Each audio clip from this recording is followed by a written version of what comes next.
Julia and Mark had everything people dreamed of: wealth, status, and a picture-perfect marriage.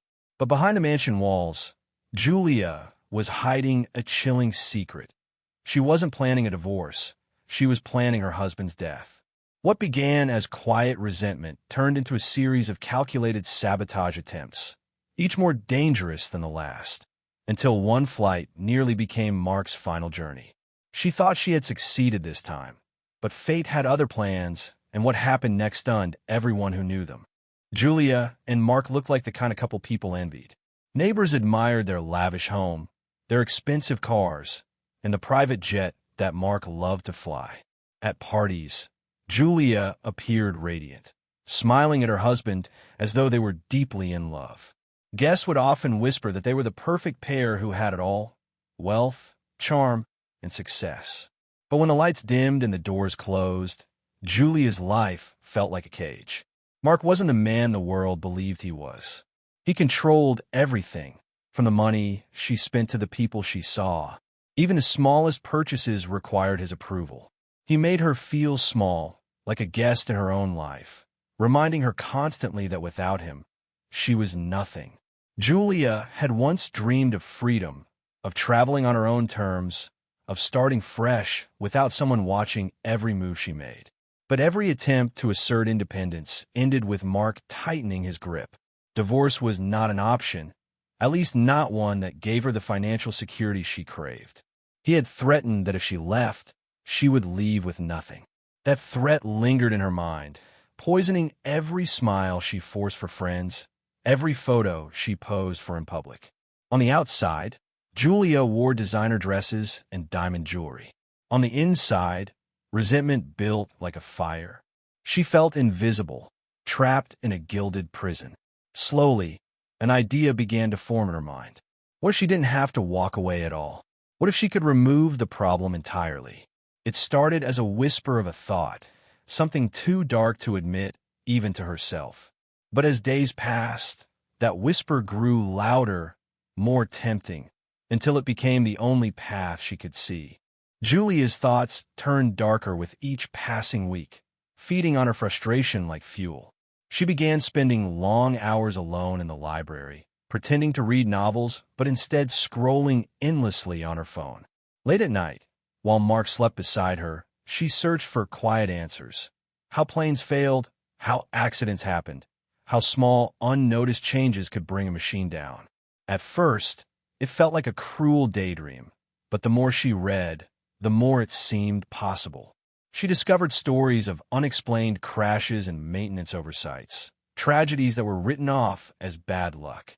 To Julia, they weren't accidents, they were blueprints. She bought a small notebook, delicate and leather-bound, and filled it with coded notes. She wrote about valves, hoses, and fuel lines as though she were planning a book rather than a crime. Each page carried her growing obsession. She was careful never to write Mark's name, but every word circled back to him. In her mind, the plan was no longer about anger, it was about survival. If she removed him, she wouldn't just escape, she would inherit the money, the business, the life she believed she deserved. The image of herself as a widow began to comfort her. She imagined the sympathetic calls from friends, the sorrowful looks, the way people would rush to console her. They would never know the truth, that she had orchestrated the accident with her own hands. To them, she would be the grieving wife, left alone too soon. It didn't matter that she had no mechanical background. Julia was patient. She would study. She would wait. Every plan she made grew sharper, more precise. And with each line she scribbled in that notebook, she believed she was one step closer to freedom. The chance came on a quiet evening when Mark prepared for a short solo flight. He had arranged to meet a client in the next city. Nothing unusual, just another routine trip. Julia's heart raced as she watched him pack his flight bag. For weeks, she had been waiting for this moment, rehearsing it over and over in her head. Earlier that day, she slipped into the hangar under the excuse of bringing him lunch. With careful, trembling hands, she loosened a fuel line just enough to create a slow leak. It wasn't obvious, not something a casual glance would reveal, but she knew it could starve the engine of power once he was in the sky.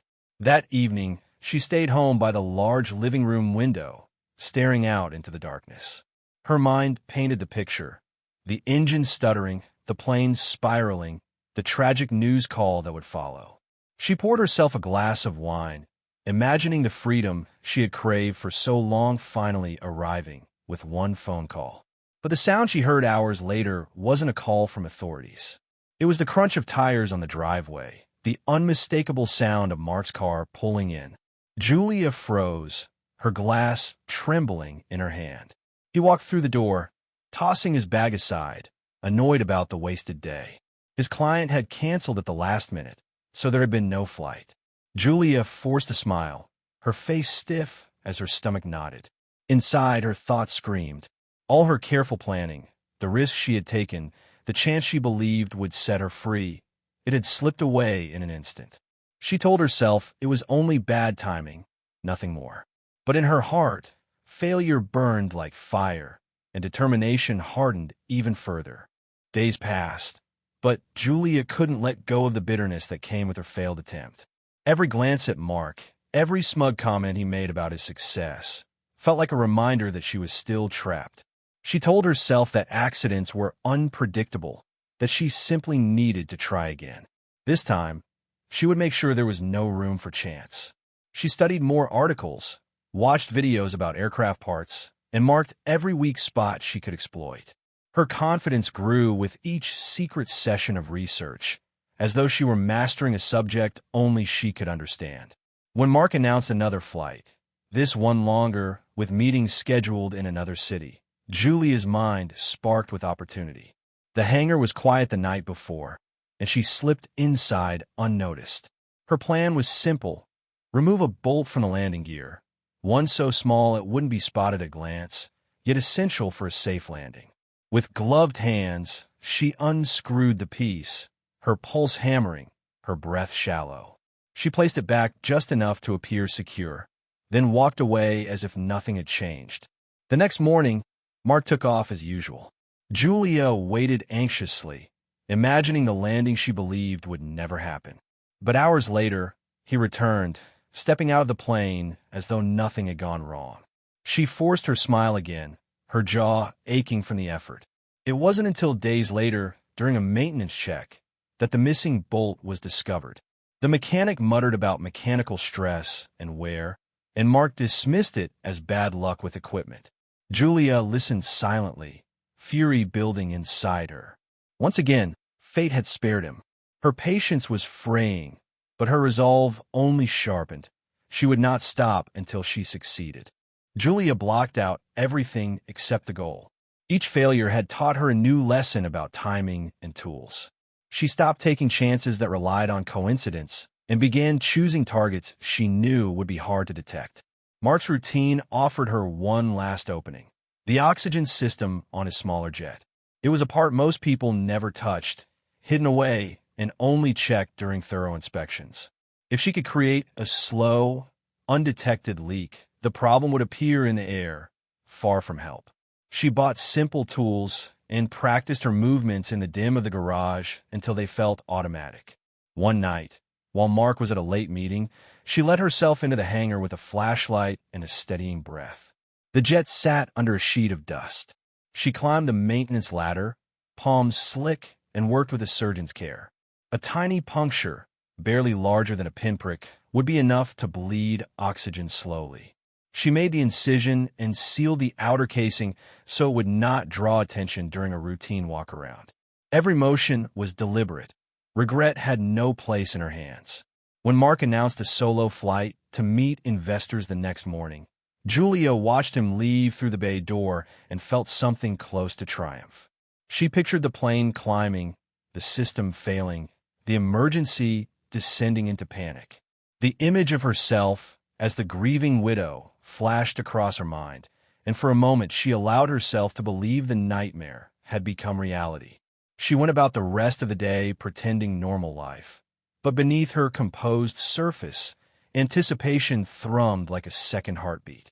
This time she thought there would be no survivors, no second chances, only the result she had long imagined. Mark's flight began like any other. The morning sky was clear, The engines hummed smoothly, and the familiar rhythm of takeoff settled his mind. But half an hour into the air, something fell off. A faint hiss brushed his ears, almost swallowed by the sound of the engines. Then came the lightheadedness, a fog creeping over his thoughts. His hands felt heavy, his breath shallow. Training from years ago stirred in the back of his mind, oxygen deprivation. Instinct cut through the haze. He reached for the backup mask, clipped to the side, and yanked it over his face. Cool air filled his lungs, sharp and life-saving. The dizziness began to fade, but he knew he wasn't safe. The system was leaking. He could not stay at altitude. With practiced precision, he radioed a brief mayday, then forced the jet into a steep descent. The plane rattled as he dropped lower, clouds breaking away until the ground rushed beneath him. Below, an abandoned highway stretched like a lifeline across the wilderness. Mark lowered the landing gear, fighting the sluggish response of the plane.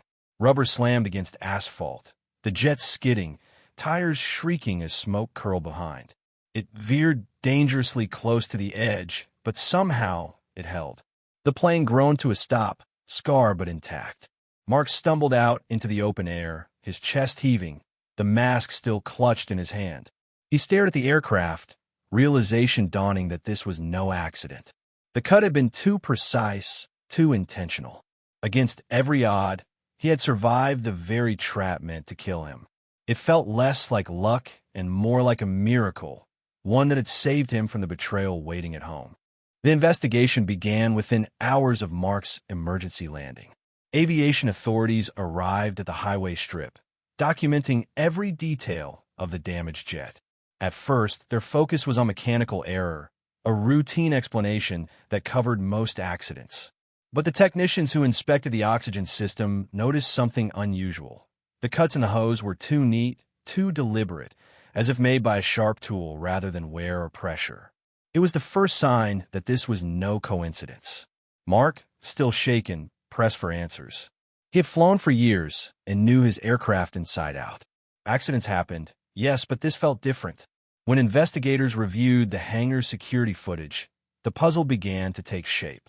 Grainy images showed Julia entering the hangar late at night, long after staff had left. She stayed for nearly an hour before slipping away into the shadows. It wasn't proof on its own, but it planted suspicion where none had existed before.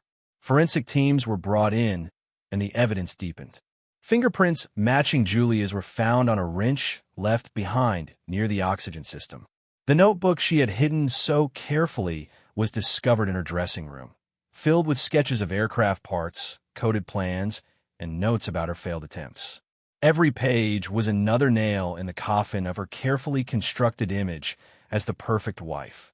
The more investigators uncovered, the more chilling the story became. Julia hadn't acted out of impulse, but out of methodical planning, patiently plotting for months. To the outside world, she had been charming and composed. But the evidence revealed her as someone who had studied her husband's livelihood not to admire it, but to weaponize it against him. The truth was now undeniable. Julia's arrest came quietly, but the shockwaves it sent through their community were anything but silent. Neighbors who once envied the couple's lifestyle stood in disbelief as police cars pulled up to the mansion. The woman they had admired for her elegance and charm was led out in handcuffs, her face pale and expressionless. News spread quickly, and whispers filled every corner of their social circle.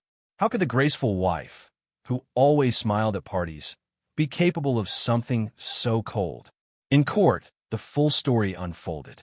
Prosecutors laid out her meticulous plans, showing the jury her journal with its disturbing details of each sabotage attempt.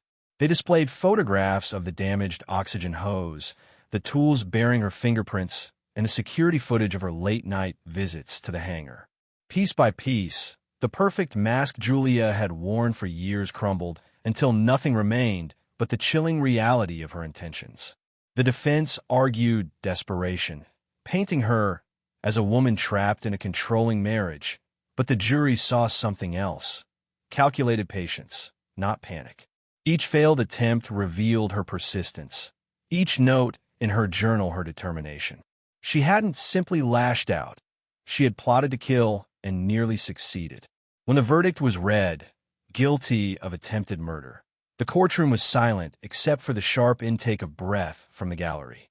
Julia was sentenced to life in prison, her dreams of wealth and freedom collapsing into a steel-barred reality she could never escape. Mark walked out of that courtroom alive but scarred, both by the betrayal and by the miracle that had spared him. To the world, it was a chilling reminder. Sometimes the greatest danger comes not from strangers, but from the person standing right beside you.